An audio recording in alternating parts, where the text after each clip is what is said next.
मुंबईमध्ये एकूण 13 कोटींचा स्कॅम झाला। दादर येथे एक टोरिस्ट नावाची ज्वेलरी कंपनी होती। त्यांनी लोकांना अशी स्कीम दिली की ते वीकली 7% लोकांना पैसे वाढवून देतील आणि लोक त्यात गुंतवणूकही करत गेले आणि 2 महिने त्यांनी ते पैसे लोकांना दिले सुद्धा। कंपनीने एक ऍप सुद्धा ओपन केलं होतं। त्या ऍप मध्ये लोकांनी टाकलेले पैसे कधी मॅच्युअर होतील आणि किती मॅच्युअर होतील हे सुद्धा लोकांना कळत होतं। लोकांना गुंतवणुकीच्या बदल्यात स्टोन दिला होता। त्या स्टोनची मार्केटमध्ये व्हॅल्यू 10 रुपयापेक्षा कमी आहे। कंपनीमध्ये जर कोणी गुंतवणूकदार आणेल त्याला 20,000 रुपये देखील दिले जात होते। त्या कंपनीने न्यू इयर साठी स्कीम दिली होती, जे लोक न्यू इयर मध्ये इन्व्हेस्टमेंट करतील त्यांना वीकली 11% मिळतील आणि लोकांनी लोन घेऊन घर विकून त्या कंपनीमध्ये इन्व्हेस्टमेंट केली।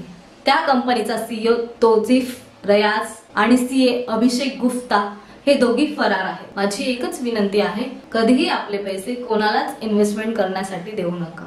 थँक्यू।